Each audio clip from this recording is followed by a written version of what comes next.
no more? Yeah, renting. We were tired of renting and just wanted to have our own space.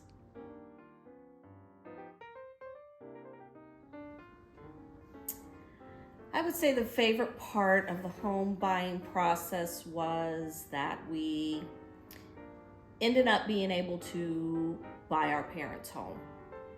It was just the right time. They were ready to downsize, and the house was perfect for us.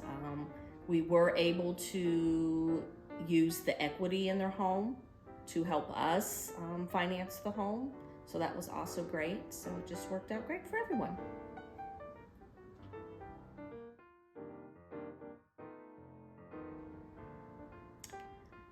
The advice I would give is to get a realtor involved early.